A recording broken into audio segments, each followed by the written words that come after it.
আসসালামু আলাইকুম। 5 স্টার ফার্মের আগে যে ভিডিওটি দিয়েছিলাম তার কমেন্টে আপনারা অনেকেই পরের পার্ট চেয়েছেন। তাই আজ পরের পার্ট নিয়ে চলে এলাম। আমি আরো কিছুদিন পর এই পার্টটি দিতে চেয়েছিলাম, কিন্তু আপনাদের কমেন্টের কারণে খুব দ্রুতই নিয়ে এলাম এই পরের পার্ট। এই পার্টে আপনাদের খামারের বাকি অংশটুকু দেখাবো। আগের পার্ট সে মহিষের শেড পর্যন্ত দেখিয়ে, মহিষের শেড শেষ হওয়ার পরপরই যে রাস্তা শুরু, সেই রাস্তার পাশে একটি বড় বেগুনের ক্ষেত। এই বেগুনের গাছেও প্রচুর পরিমাণে ফলন হয়েছে। আমরা জুনগুলো তুলে ব্যাপারী এর কাছে বিক্রি করছিল। একই তাদের অন্য কোথাও নিয়ে যাওয়া লাগে না, ব্যাপারী এসেই কিনে নিয়ে যায়। বেগুন ক্ষেত শেষ হওয়ার পর একটা ফাউমি মুরগির শেড। এই মুরগির শেলক একটু ছোট, তারপরও এখানে প্রায় 130 থেকে 140টা মুরগি আছে। এর পেছনে একটা ছোট দেশি মুরগির শেড ছিল, কিন্তু রাস্তায় পানি থাকায় আমরা আর সেখানে যাইনি। এর একটু সামনেই গাড়ল ও ভেড়া এর একটু সমন্বিত শেড। ভেড়া ও গাড়ল দেখতে একদমই একই রকম, শুধুমাত্র এর পার্থক্য লেজে। ভিডিওতে যেগুলো লেজ বড় দেখতে পাচ্ছেন এগুলো হলো গাড়ল, আর যেগুলো লেজ ছোট দেখছেন এগুলো হলো ভেড়া। এরপর আমরা গেলাম একটা পুরুষ ছাগলের শেডে। এই পুরুষ ছাগলগুলোকে পাঠা বলা হয়। এই 3টি ছাগলের মধ্যে প্রথম 2টি রেগুলার পাঠা হলেও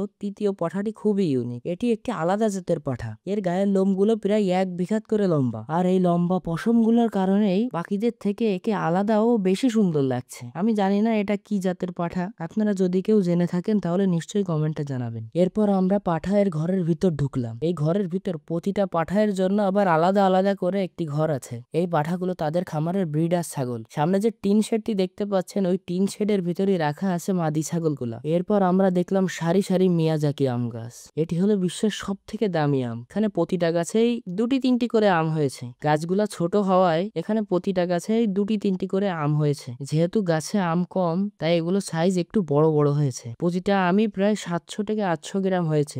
কোনোটি আবার 1 কেজিও হয়েছে প্রায়। তারা আমাদের জন্য যে গাড়ির ব্যবস্থা করেছিল তা থেকে আমরা নেমে গেলাম। তাদের বললাম যে আমরা একটু হেঁটে ঘুরে দেখতে চাই। আমরা গাড়ি থেকে নেমে সামনে যেতে আমাদের সামনে পড়লো একটি গাব গাছ। এত ছোট গাছে যে এত গাব হয়েছে, এটা দেখে আমরা রীতিমতো অবাকই হলাম। এরপর আমরা সামনে যেতেই দেখলাম এখানে ঘাস ও খড় কাটা হচ্ছে। এই ঘাস ও খড় এখানেই কাটা হয়। এই মেশিনটা অনেক বড়। এই মেশিনে একসাথে 1 আঁটি ঘাস ও 1 আঁটি খড় দেওয়া হয়। এই খামারে সবসময় 100 থেকে 150 লোক কাজ করে। এখানে প্রতিটা শেডের জন্য আলাদা আলাদা লোক নিযুক্ত করা আছে। এই ঘাস কাটার এখানেই কাজ করছে প্রায় 20 জন মতো। এই মেশিন দিয়ে অনেক দ্রুত ঘাস কাটা যায়। এই খামারে একটা গেস্ট হাউসও আছে। এই গেস্ট হাউসটি অনেক সুন্দর। এই গেস্ট হাউসের পাশে সুন্দর একটা বসার জায়গা আছে। এই বসার জায়গার ছাউনিটা দেওয়া আছে বিচুলি দিয়ে। এটা অনেক সুন্দর লাগছিল। এরপর আমরা সেই মহিষের ওইখানে আবার গেলাম। সেখানে আমরা ঘাস ছিঁড়ে মহিষদের খাওয়ালাম। যখন একটি সাহস করে আমাদের কাছ থেকে ঘাস খেলো, তারপর সবগুলো ধীরে ধীরে আসতে লাগলো। এরপর এমন হলো যে এরা আর আমাদের কাছ থেকে যায়ই না। এর মাধ্যমে আমাদের এই ফার্মটি ঘোরা শেষ হলো। এর ভেতরের পরিবেশটা অসম্ভব সুন্দর। ভিতরে একদম প্রাকৃতিক পরিবেশে ভরপুর। এই ফার্ম ঘুরে দেখলাম এখানে শুধুমাত্র একটা হাঁসের শেড নেই। এই একটা প্রাণী এখানে নেই। এছাড়া গৃহপালিত সকল প্রাণী এখানে আছে। তা যাই হোক, এই ফার্মটি খুবই সুন্দর। আজ এ পর্যন্তই। সকলে আমাদের জন্য দোয়া করবেন। আসসালামু আলাইকুম।